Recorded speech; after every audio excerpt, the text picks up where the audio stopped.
Introducing the all-new 199 mile an hour Ferrari Portofino. It costs £166,000 and is, claim its creators, the most usable Ferrari that money can buy.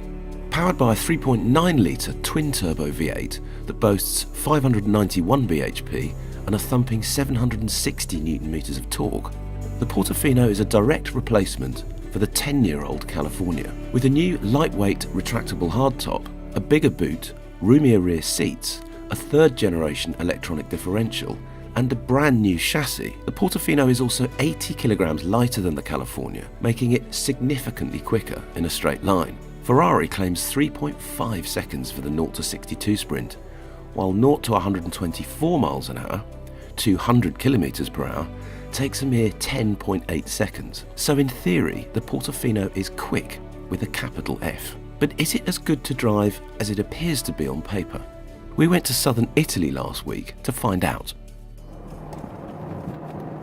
So the very first thing you notice about the Portofino, within the first 10 yards almost, is just how good the ride quality is. I know that's not the first thing that springs to mind when you're trying to assess a brand new 591 bhp twin-turbo V8 Ferrari, but literally the moment you get in it and start going down the road, and these roads are pretty badly surfaced, just the refinement of the ride quality and the refinement of the car in general immediately strikes you. And that's what this car is fundamentally all about. It is the usable, the everyday Ferrari.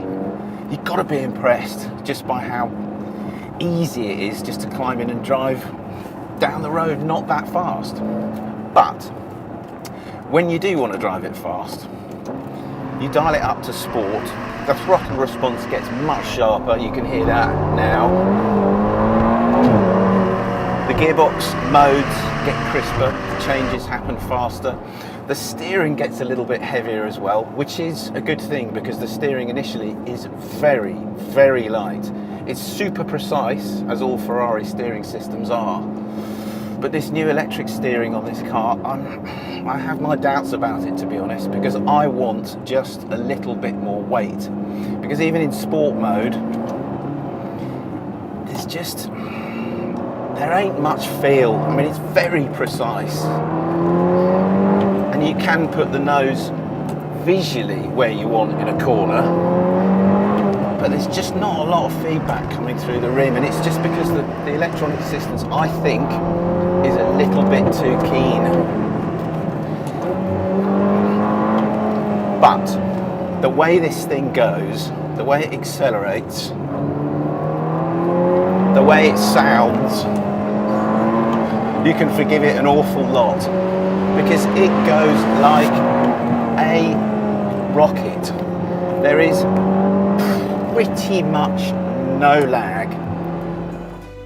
The Portofino's hardtop can be raised or lowered at anything below about 30 miles an hour, and it takes just 14 seconds to do its thing. Ferrari claims there's 30% less airflow into the cabin with the hood down compared with the California, while the aircon system has also been comprehensively redesigned to deliver more heat when it's cold and better cooling when it's hot. The Portofino has a brand new chassis, says Ferrari. Not a development of the California T's, a brand new chassis.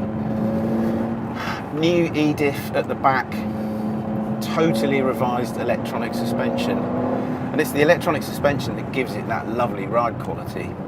But also, it does a few weird things when you load it up mid-corner, because there's almost, in fact there is no body roll.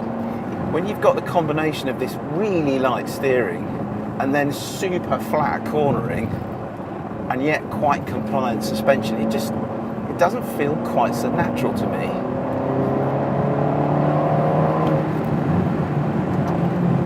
It feels very digital, the Portofino. And they've done that to make it feel utterly easy to get in and drive and not really have to think that much about what you're doing.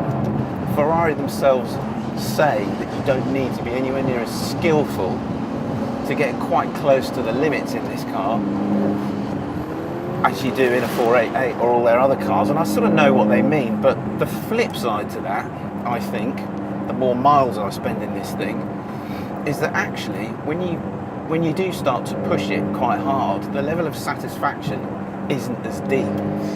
Ultimately though, you cannot knock the Portofino's performance. Have a look and a listen to this.